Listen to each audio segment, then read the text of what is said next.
राधे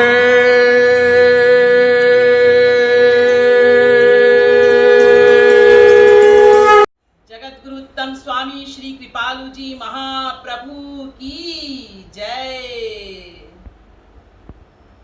श्रीमद् पदवाक्य प्रमाण पारावारीन वेद मार्ग प्रतिष्ठापनाचार्य निखिल दर्शन समन्वयाचार्य सनातन वैदिक धर्म प्रतिष्ठापन सत संप्रदाय परमाचार्य भक्ति योग रसावतार भगवत अनंत श्री विभूषित जगत गुरु 1008 स्वामी श्री कृपालु जी महाप्रभु की जय।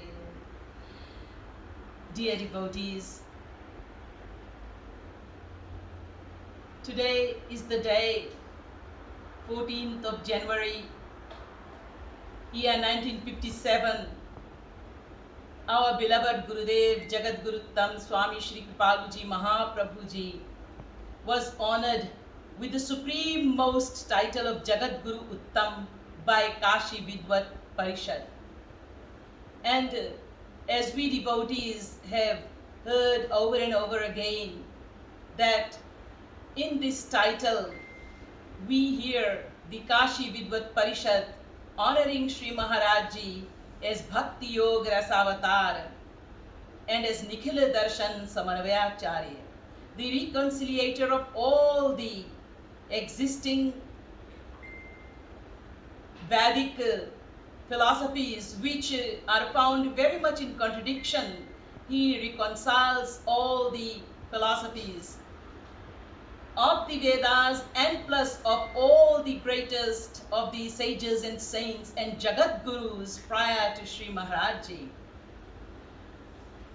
Plus he is Bhakti Yoga Rasavatar, which is in itself very clear to the world, and it has been made very clear to the world by the Kashi Vidvat Parishad that Jagat Guru Uttam Swami Shri Kripaluji Mahaprabhu is both devotion, which is bhakti in itself, and rasa, which is the supreme divine love nectar, bliss in itself.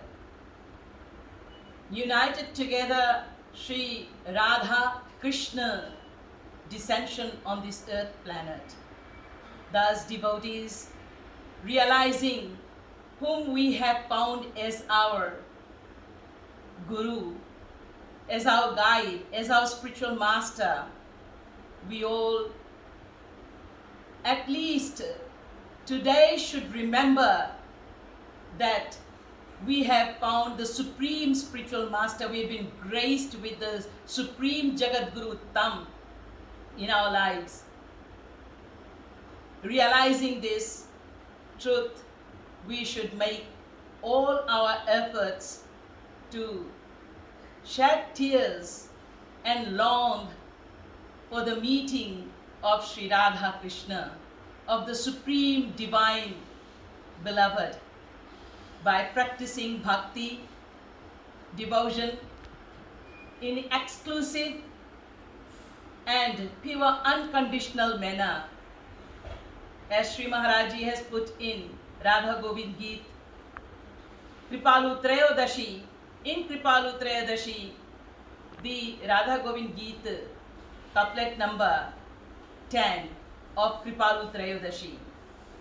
भक्ति मन से हो नित्य गोविंद राधे, भाव निष्काम अनन्य बता दे.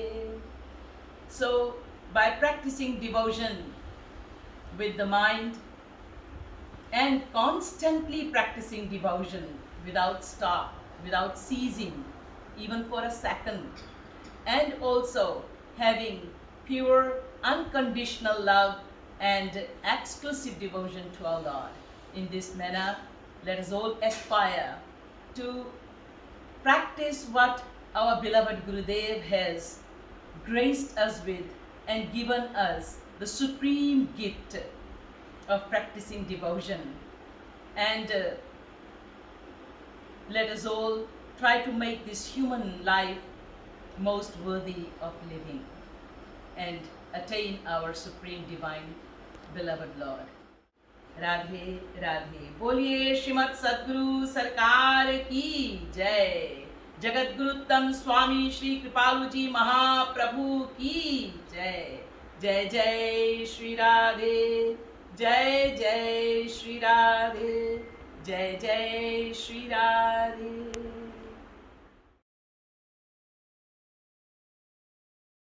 कुछ लोग जानना चाहते हैं जगत गुरु शब्द का अर्थ क्या है।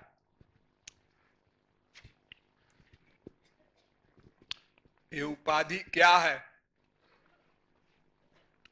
ये कोई वेद शास्त्र की उपाधि नहीं है।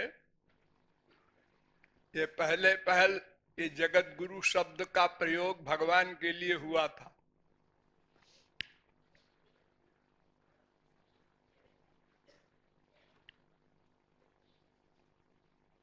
कंस चाणूर मर्दनम देवकी परमानंदम कृष्णम वंदे जगत गुरुम।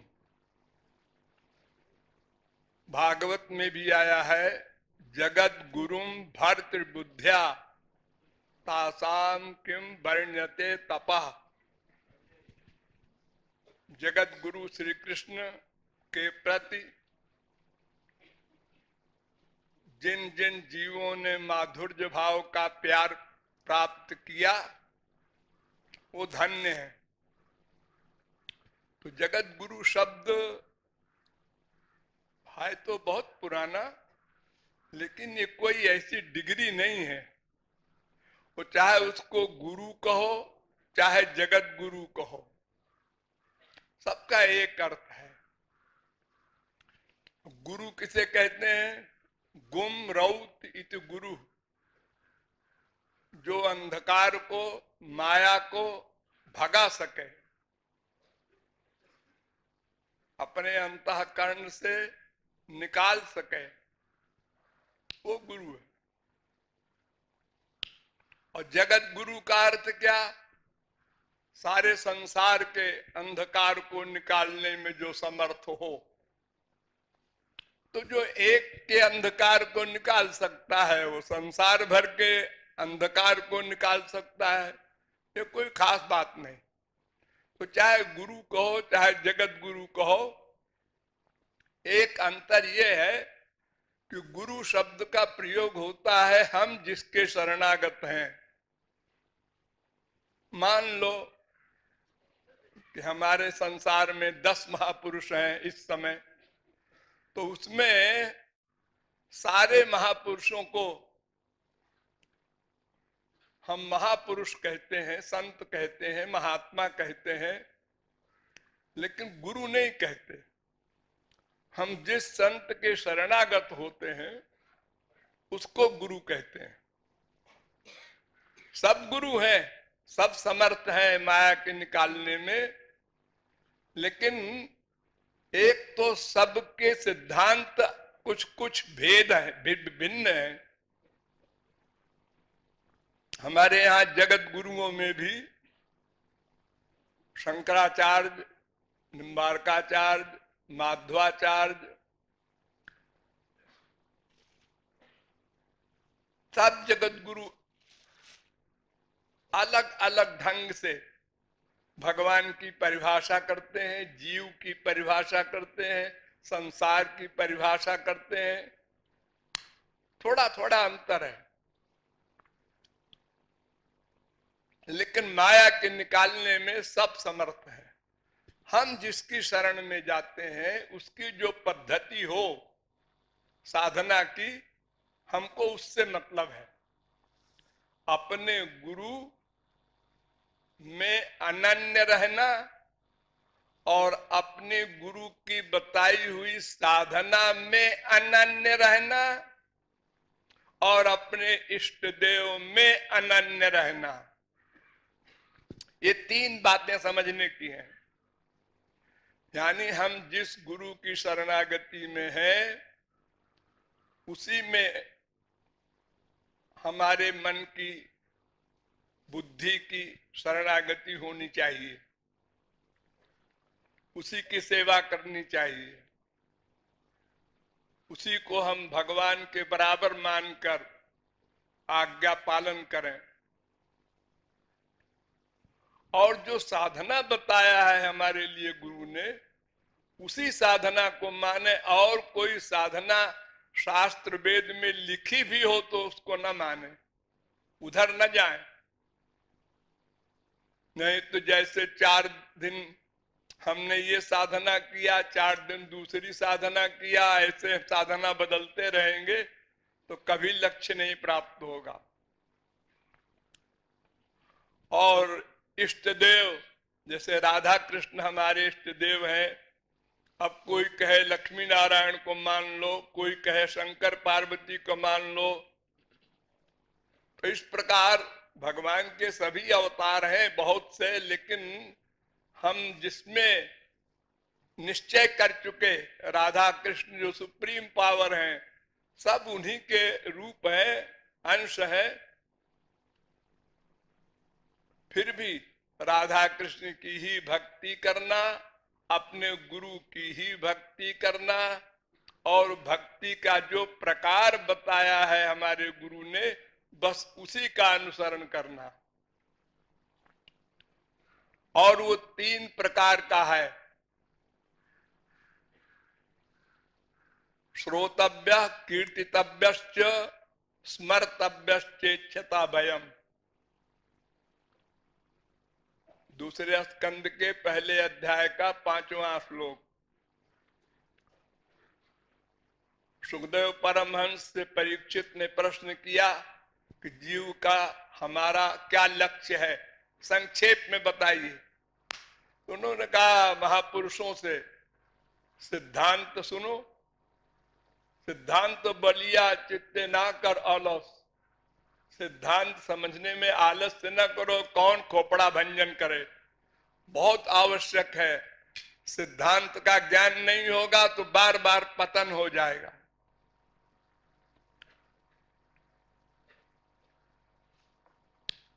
तो गुरु का बताया हुआ सिद्धांत श्रवण एक भक्ति ये है।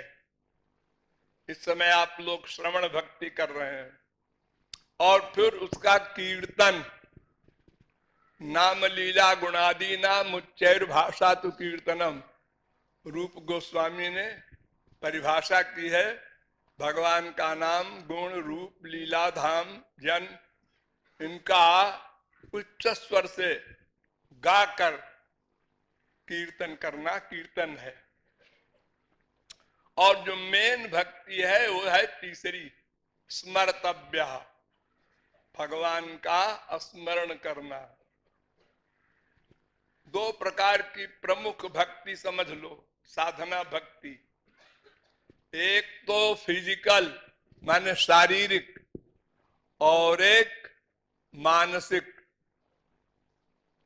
शारीरिक भक्ति माने कीर्तन कर रहे हैं लेकिन स्मरण नहीं कर रहे हैं, तो अनासंग भक्ति हो गई है। सनातन गोस्वामी को जो समझाया था गौरांग महाप्रभु ने, अनासंग भक्ति, सासंग भक्ति। अनासंग भक्ति माने जिसमें भगवान के रूप में मन का अटैचमेंट न हो और राधे राधे श्याम श्याम राम राम करता रहे, तो ये अनासंग भक्ति है। ये फल्गु वैराग्य है, यानी इससे विशेष लाभ नहीं होगा। बहुजन्म करे यदि श्रवण कीर्तन, तभु ना पाए कृष्ण पदे प्रेम धन। श्रवण कीर्तन ये 2 प्रकार की भक्ति अगर अनंत जन्म भी करे तो भी दिव्य प्रेम, श्री कृष्ण कृपा नहीं मिलेगी। इसलिए स्मरण भक्ति, रूप ध्यान करना, ये परमावश्यक है। इसके साथ में फिर कीर्तन करो, जप करो, कुछ करो, रूप ध्यान अवश्य करो। तो एक तो रूप ध्यान कंपलसरी है, नंबर 1। कोई भी साधना करो, सबसे पहले श्री कृष्ण को किशोरी जी को, गुरु को सामने खड़ा करो। वो हमारे सामने खड़े हैं, आंख बंद करके ध्यान करो, फिर आंख खोल के करो। यहाँ खड़े हैं, इधर जा रहे हैं, ये जा रहे हैं, ये मुस्कुरा रहे हैं, ये मुरली बजा रहे हैं। ऐसा फीलिंग, ऐसा रियलाइज करो बार बार, मन से बस उतनी भक्ति गिनी जाएगी। और मन अगर नहीं लगाया और केवल वाणी से कीर्तन किया या जप किया तो वो 0 में गुणा है। मनेर स्मरण प्राण, ठाकुर महाशय ने कहा है कि जैसे किसी शरीर में प्राण होता है तो शरीर पूरा बड़ा इंपॉर्टेंट रहता है। माँ बाप, बेटा, स्त्री, पति सब उससे प्यार करते हैं, रिस्पेक्ट करते हैं। प्राण निकल जाने के बाद सगी माँ, सगा भाई, सगा बाप, सगी बीबी घर से बाहर, जल्दी निकालो, बाहर बाहर बाहर बाहर। एक दिन भी कोई ये कह दे कि हाँ ऐसे रखे रहो, पलंग पे लिटाए रहो, मैं देखूंगा, ना ना बाहर करो, ये मिट्टी है। अरे कल तक तो बड़ा प्यार था। हाँ तो था, जो था वो चला गया, कोई नहीं पूछता। ये जा एक सिद्धांत है, उसको कपाल क्रिया कहते हैं, कि जो बेटा पिता की सेवा करता था वही बेटा मरने के बाद बांस ले करके और वो खोपड़ी में मारते हैं बाप के, कपाल क्रिया कहते हैं उसको। तो अब अपने अपने रास्ते चल दिए। थोड़ा सा कुछ दिन बाप को, माँ को, भाई को, मरने वाले को थोड़ा स्मरण आता है, थोड़ा थोड़ा कम हुआ, खत्म हो गया। अब तो कब कोई जिक्र कर दे, तुम्हारे पिताजी कैसे थे, हाँ पिताजी याद आई, वरना कोई नहीं, अपने अपने मतलब का सब काम धाम कर रहे हैं लोग। जो गया सो गया। जैसे पॉलिटिशियन करते हैं ना, ये नेहरू जयंती है, ये खोपड़ा जयंती है, तो जिस दिन वो जयंती होती है उस दिन 2 मिनट के लिए लोकसभा में मौन कर लो। उसके बाद कौन सा नेहरू, कौन सा गांधी, सब भूल भाल गए। तो ऐसे ही संसार में सब अपने माँ बाप वगैरह को भूल भाल जाते हैं कुछ दिनों बाद। तो मन से भगवान का स्मरण करना, बस यही एकमात्र भक्ति है। स्वर्ण अक्षरों में लिख लो, मरने के पहले तक भूलो नहीं।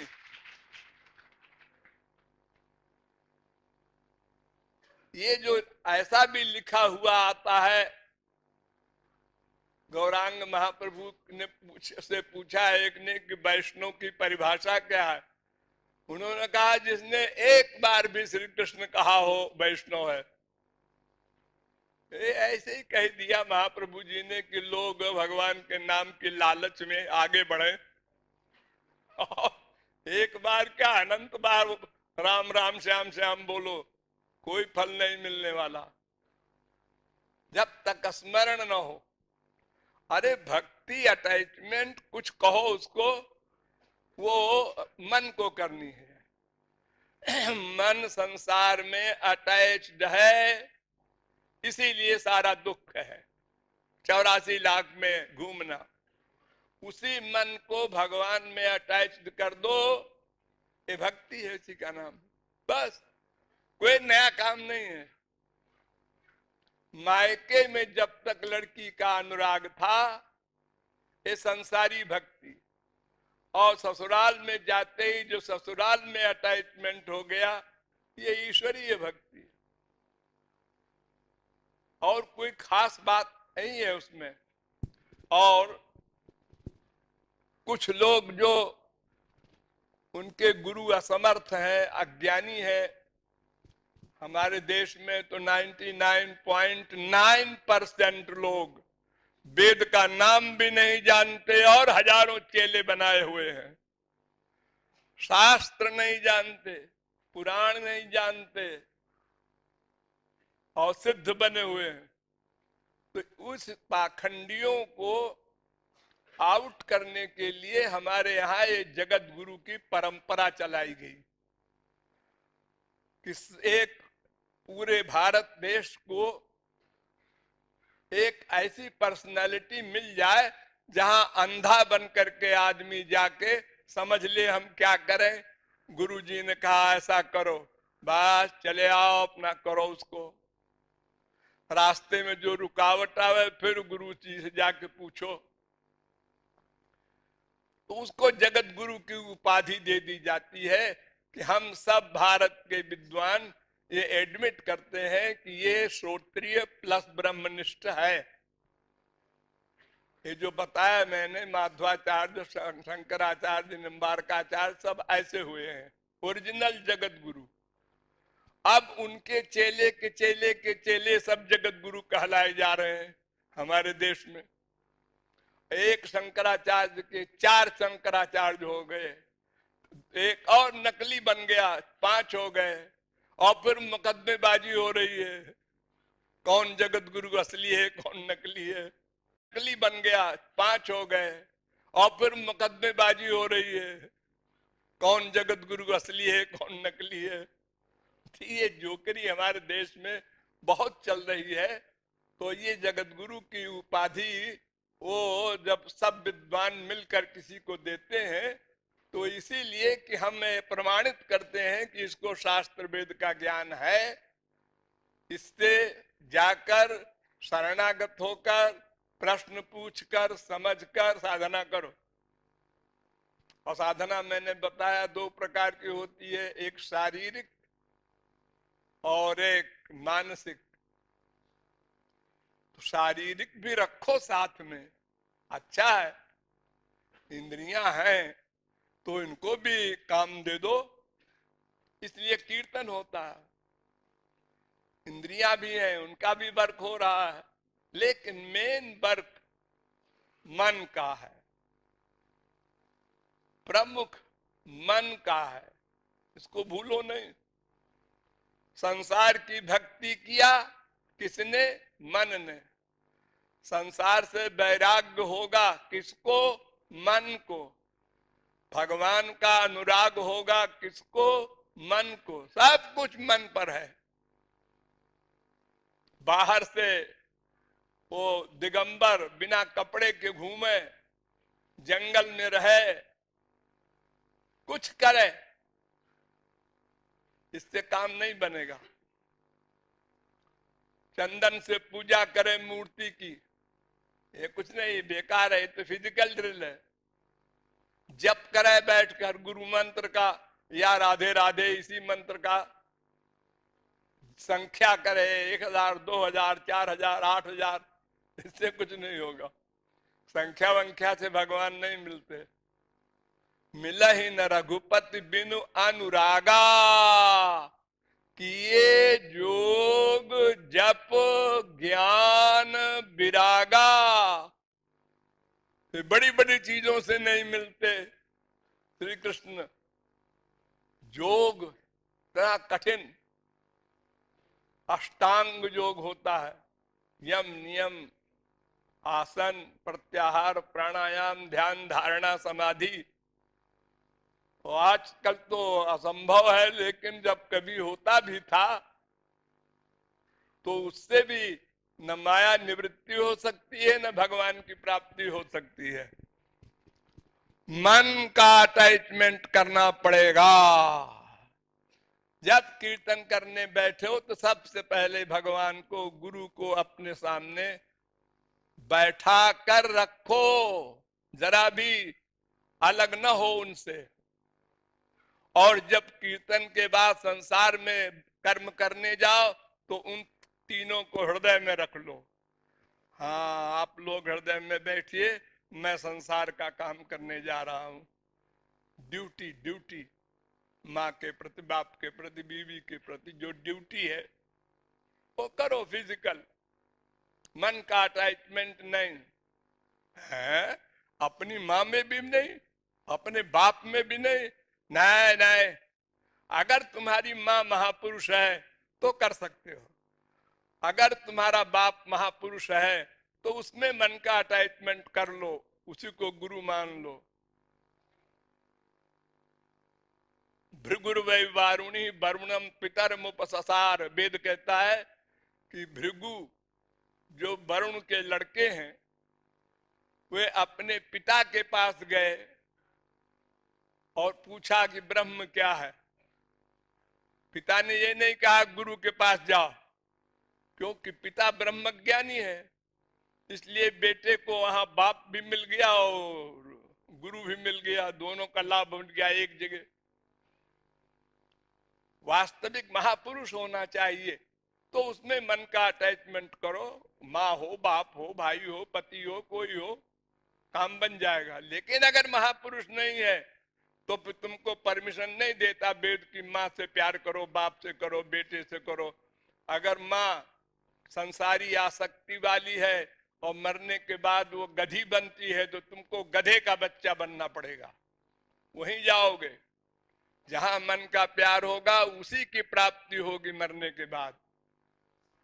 और मुंह से तो बोलते रहे हमेशा हम राधे राधे, उससे कुछ नहीं होगा। लोग अपने बच्चों का नाम राधे और श्याम और राम और लक्ष्मण सब रख देते हैं, उससे कहीं वैकुंठ मिलना है। अगर आप कहें अजामिल को तो मिल गया था, गप घोर गप, घोर गप। अजामिल को मिल गया था, किसने कहा? अरे भागवत में लिखा है, म्रियमाणो हरेर नाम गृणन पुत्रोपचारितम अजामिलोप्यगाध धाम किम पुनः श्रद्धया गृणन।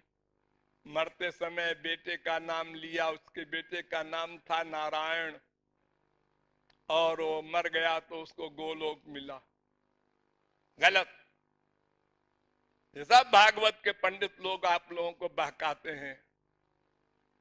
बेटे में अटैचमेंट है और बेटे का स्मरण करके और बेटे का नाम ले रहा है, बिल्कुल बेटा मिलेगा, भगवान को नहीं मिलने वाले। वो तो जयऊ यत्र श्रिया पति, भागवत में कहा है, मरने के बाद वो जहां श्रीपति भगवान है वहां गया। अरे तो बुद्धि लगाओ, ये सब कांड जो हुआ, जमदूत आए, विष्णुदूत आए, शास्त्रार्थ हुआ, वो सब सुनता रहा और सुन करके भगवान नाम की, भगवान की महिमा का वर्णन जब सुना, उनकी कृपा का, तो उसको वैराग्य हो गया अपने बेटे से, वेश्या से, सब से। और फिर उसने निश्चय किया, धास्य मनो भगवती शुद्धम तत्कीर्तनादि भी।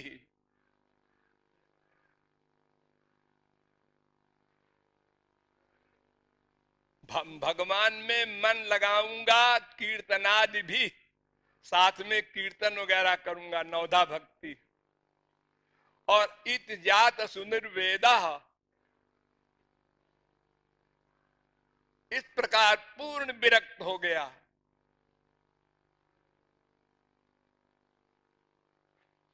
और गंगा द्वार मुपेयाय त्यक्त सर्वानुबंधना, सबसे मन को हटा करके हरिद्वार में गया, वहां श्री कृष्ण की भक्ति किया उसने।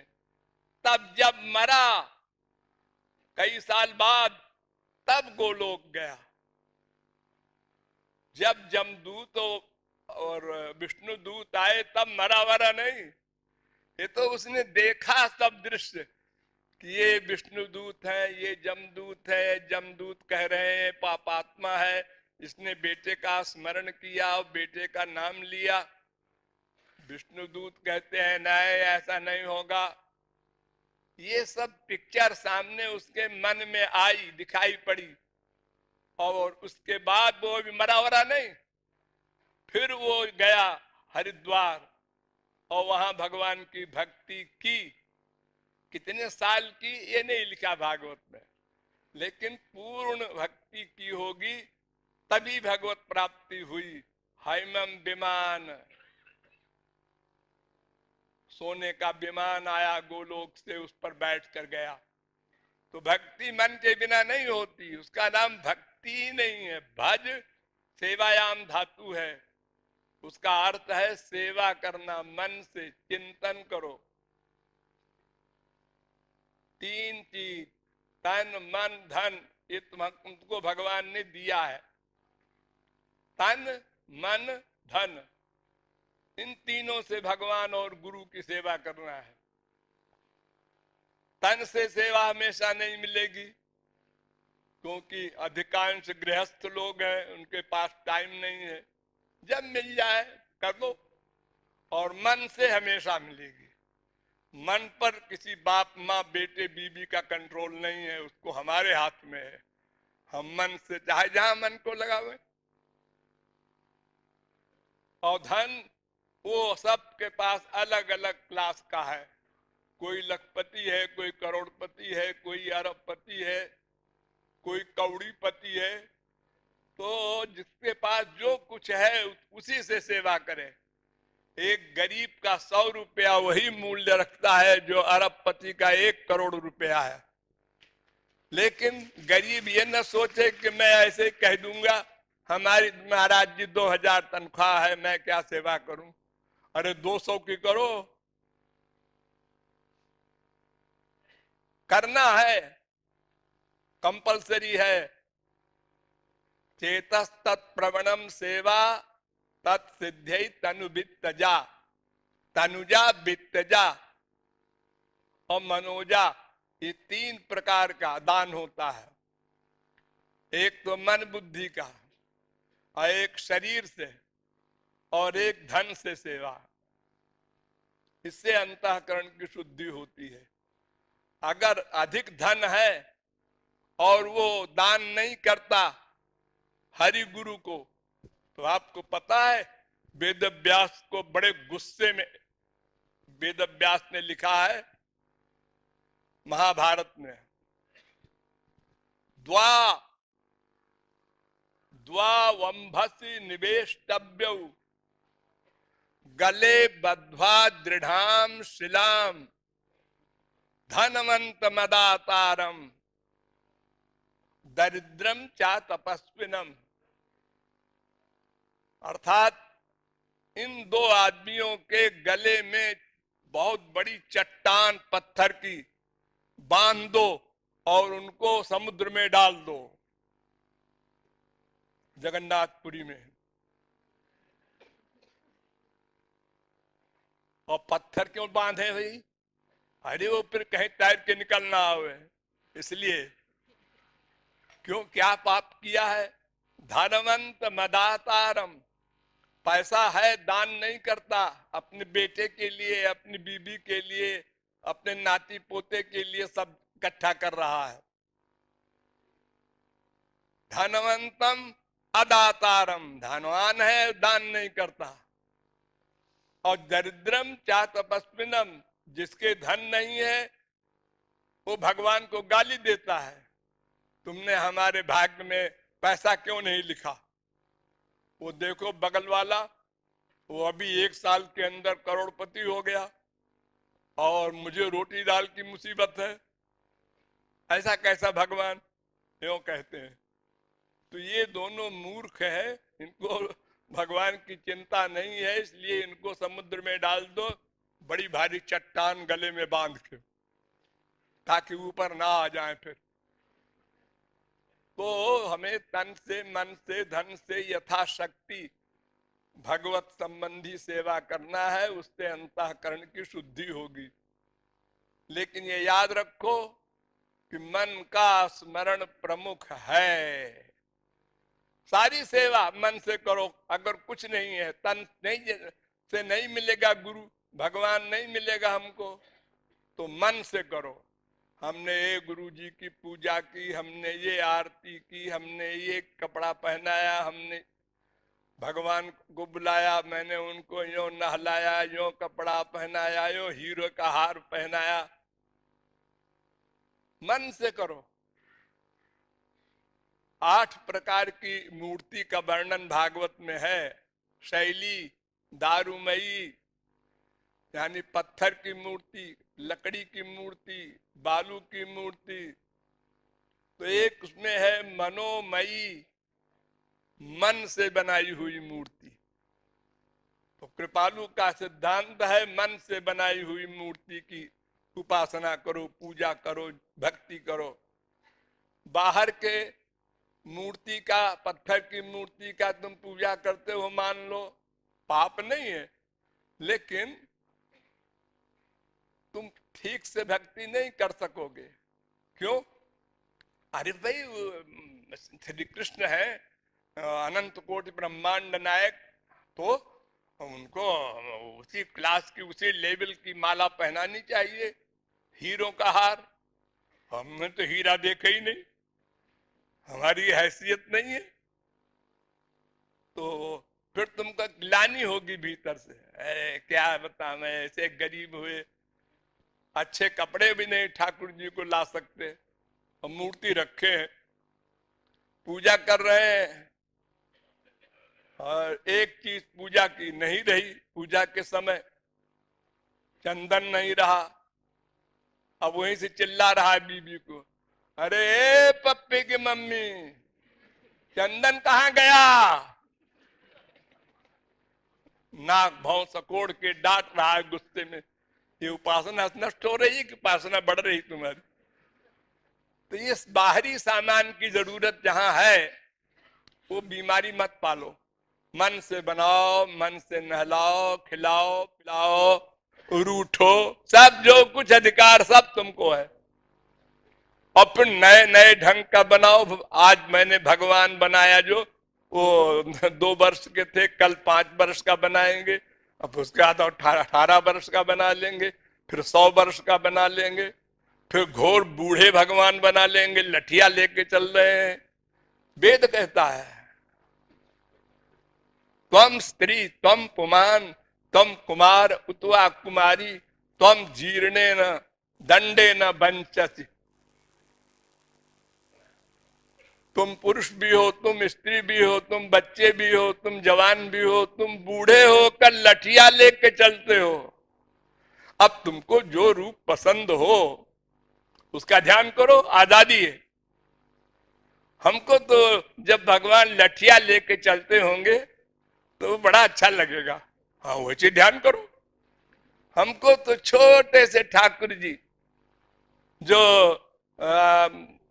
इतना भी नहीं समझते कि पेशाब करने के लिए हमको अलग जगह जाना चाहिए, खाट पर ही कर रहा है बच्चा, ऐसे भगवान चाहिए। ठीक है, ऐसे भगवान का ध्यान कर लो।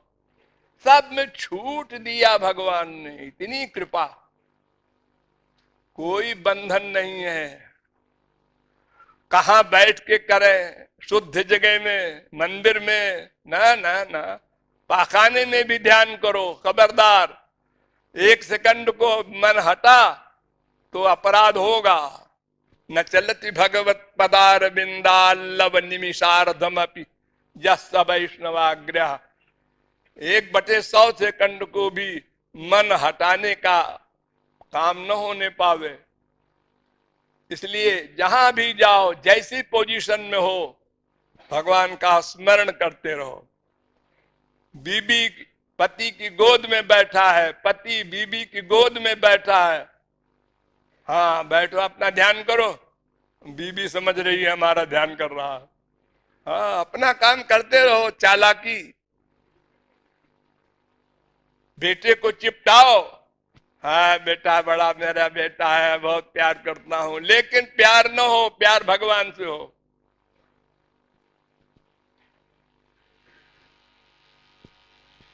ये सिद्धांत वेद का है और पुराण का है। मन को ही लगाना है। जितने % भगवान में, गुरु में मन लगेगा, उतने ही % संसार से डिटैचमेंट होगा, वैराग्य होगा। ऐसे सोचने से वैराग्य नहीं होगा। मैं पक्का निश्चय है मेरा, मैं क्रोध नहीं करूंगा। अरे अरे अरे भी एक आदमी आके कहेगा क्यों बे गधे, आ गया क्रोध, अभी तो कह रहा था क्रोध नहीं करूंगा। हा? हमने गधा कहा तुमको, हाँ तो तुमने बुरा क्यों माना? तुम मनुष्य हो ना, हाँ फिर आपने गधा क्यों कहा? तो हमारा दिमाग खराब होगा। तुम क्यों क्रोध कर रहे हो? तुम तो मनुष्य हो, तुम्हें क्रोध करने नहीं चाहिए था। किसी और को कह रहा है गधा, या तो फिर ये अंधा होगा। मैं तो मनुष्य हूं, गधा नहीं हूं। ऐसे मुस्कुराते रहो, फीलिंग न होने पाए। अरे जो फैक्ट है उसको मानने में क्यों एतराज करते हो? काम क्रोध लोभ मोह मद मात्सर्य ईर्ष्या द्वेष, ये सब माया के सेनापति हैं। जब तक भगवत प्राप्ति न होगी ये सब के सब रहेंगे, अपना अपना सब्जेक्ट पाके प्रबल हो जाएंगे। इस समय आप लोगों को कोई देखे तो क्या कहेगा? सब महापुरुष हैं। न इनमें काम दिख रहा है, न क्रोध, न लोभ, न मोह, न ईर्ष्या। ये तो जगत गुरु की वाणी के बड़े प्यार से सुन रहे हैं। लेकिन ऐसे ही हमेशा तो नहीं रहोगे। लेक्चर खत्म हुआ और बगल वाले किसी ने यूं कर दिया, जरा सा धक्का, अंधा है देखता नहीं। इतना गिर गया है मनुष्य, शब्द से पागल हो जाता है। शब्द जो आकाश में चला जाता है शब्द, और वो फैक्ट नहीं मानने को तैयार। तुम जरा कमकल हो।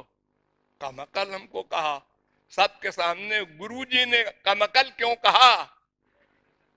अकेले में डांट लेते कोई बात नहीं थी। ये लो अरे गुरुजी ने तुमको डांटा, बस समझ लो तुम्हारा कल्याण होना शुरू हो जाएगा।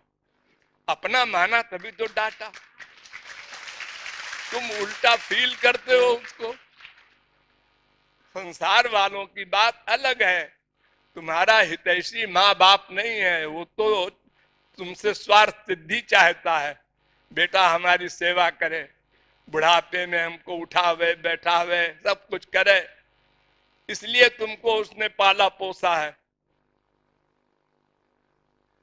तुम बिन अस सिख दे न को, मात पिता स्वार्थ रत ओ। संसारी माँ बाप भी स्वार्थ सिद्धि के लिए बेटे से प्यार करते हैं, ये समझे रहो। इसलिए संसार से प्यार नहीं करना, कोई नाता रिश्ता हो, लेकिन व्यवहार करो।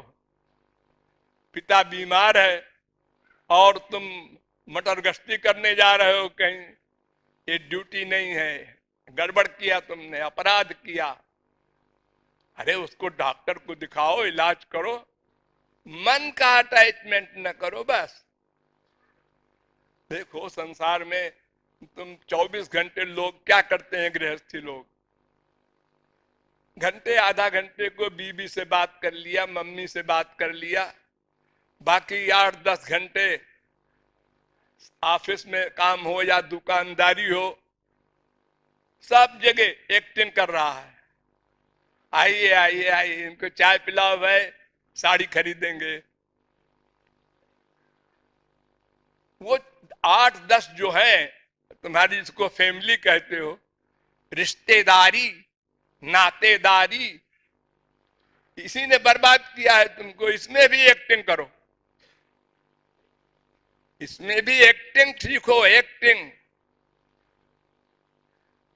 वो हमको धोखा देने के लिए कह रहा है हम तुम्हारे बिना नहीं रह सकते, तुम और एक कदम आगे बोलो। अरे हम तुम्हारे बिना सांस नहीं ले सकते। एक्टिंग करने में क्या लगता है? संसार फैक्ट नहीं चाहता, वो तो व्यवहार चाहता है। भगवान व्यवहार नहीं चाहता, प्यार चाहता है। दोनों की साइड अलग अलग है। तो ये फिजिकल साधना से दूर रहो, हमेशा मन का स्मरण रहे, भगवान का, गुरु का, और कहीं किसी का स्मरण न हो। और भी संत होंगे, होंगे ठीक है, उनकी साधना हम न सुनेंगे न करेंगे न मानेंगे, हम अपनी गुरु की बताई साधना करेंगे। क्योंकि एक तो पक्का नहीं कि वो गुरु बनने लायक है कि नहीं, और अगर है भी तो उसका तरीका कुछ और तरीका है, हमारे गुरु जी का तरीका कुछ और तरीका है। तो उनका तरीका हम मानेंगे तो फिर गुरु जी कहेंगे भाई फिर उन्हीं का तरीका मानो, अनन्य बनो, एक रास्ते से चलो। 10 रास्ते हैं किसी चौरस्ते पर, अब कुछ दूर गए लौट आए, फिर कुछ दूर गए लौट आए, तो वहीं के वहीं रहोगे हमेशा। इसलिए जगत गुरु शब्द कोई वेद शास्त्र का नहीं है, वो सारे संसार का वो गुरु है। ये एक उपाधि बना दिया कि लोग पाखंडियों के पास जाकर, जिनको शास्त्र वेद का ज्ञान भी नहीं है, अपने को सरेंडर कर दें तो क्या मिलेगा? जिसकी शरणागति होगी उसी की प्राप्ति होगी मरने के बाद। तो वो तो पाखंडी है, नरक जाएगा, तो तुमको भी जाना पड़ेगा। इसलिए जगत गुरु शब्द पर कोई विशेष ध्यान मत दीजिए। बस ये देना है कि कोई महापुरुष जो श्रोत्रिय ब्रह्मनिष्ठ हो उसको हम अपना गाइड मान लें, अपना गुरु मान लें, हम मान लें। वो नहीं मानेगा अभी, हम मान लें और उसकी बताई साधना करें। जब अंतःकरण शुद्ध हो जाएगा, बर्तन बन जाएगा, तब वो गुरु तुमको दीक्षा देगा। दीक्षा माने स्पिरिचुअल प्रेम, दिव्य प्रेम। और जिस समय दीक्षा देगा, कान में भी देते हैं, ऐसे मुख से भी बोल देते हैं, चिपटा के दे देते हैं। जब वो देंगे गुरु तो तुरंत भगवत प्राप्ति होगी, तुरंत माया निवृत्ति होगी, 1 सेकंड बाद नहीं। वो दीक्षा है। आजकल 12 दिन के बच्चे के भी कान फूके जा रहे हैं। वो चेला हो गया, मैं गुरु हो गया, सब लोग गुरु जी की पूजा करो। ये बड़े बड़े लेक्चरर जो तुम्हारे यहाँ लेक्चर देते हैं टीवी वगैरह पर, ये कहते हैं कि कृपालु किसी को चेला नहीं बनाता, फिर भी एक आदमी इतने भीड़ हो जाती है इकट्ठा, और हम लोग सब चेला बनाए हैं, फिर भी हमारे यहाँ कम लोग आते हैं, ऐसा क्यों? हाँ, वो तो कान फूंक फूंक करके चेला इसलिए बनाते हैं कि जब हमारा लेक्चर हो 10,000 आदमी बैठे हो सामने, और सब बेवकूफ बने हुए हैं। गुरुजी समझते हैं हम बड़े बुद्धिमान हैं, चेला कहता है अजी गुरुजी हम भी तुम्हारे साथ एक्टिंग करते हैं, हमारा भी प्यार माँ बाप बेटा स्त्री पति में है, और थोड़ा तुमको भी अपना पूजा कर देते हैं, बस और कोई संबंध नहीं गुरु से। ये कान फूंकने वालों गुरु से पूछो कि किसी का सिर मंगा सकते हो? नहीं, इतना प्यार कोई करते ही नहीं। तो ये कान फूंकने की बीमारी से बचे रहो, और हर एक संत का लेक्चर सुनेंगे ये भी बचे रहो। ये दावा मत करो भगवत प्राप्ति के पहले, अरे मैं तो समझता ही हूं, जरा सुन लूं देखूं क्या बोलता है। ना ना, अपमान करना भी गलत है। अरे वो पाखंडी है, हुआ करे। तुम क्यों अपने हृदय में किसी के प्रति दुर्भावना लाते हो? जिस हृदय में गुरु और हरि को लाना है उसी हृदय में दुर्भावना लाओगे। इसलिए सुनो ही मत, उस दुनिया से अलग रहो। कोई कहे भी, कह रहे आप वो एक बड़े वक्ता आए हैं, ठीक है साहब आप सुनिए, बड़े वक्ता हैं तो हमको जो करना है हम समझ गए हैं, अब क्या सुने? और जो समझ गए प्रैक्टिकल करना है उसको। इस तरह बहाना कर दो, लेकिन हर एक का ने लेक्चर सुनो, न हर एक के पास जाओ, दत्तात्रेय की नकल न करो कि हमारे तो बहुत सारे गुरु हैं, अगर एक गुरु नहीं सुनेगा दूसरा सुनेगा। ऐसा संसार में तो होता है, कि 10 डॉक्टरों से परिचय रखो, एक डॉक्टर के द्वारा फायदा न करे दूसरे की कर लो। भगवान के यहाँ ये नहीं चलता। वहां बस एकमात्र गुरु, एकमात्र उसकी साधना और एकमात्र इष्ट देव, ये तीनों अनन्य हो। तो जगत गुरु शब्द का संक्षेप से परिचय दे दिया मैंने। बोलिए जगत गुरु जी की, बोलिए जगत गुरु महाराज की। हैप्पी जगत गुरु दिवस।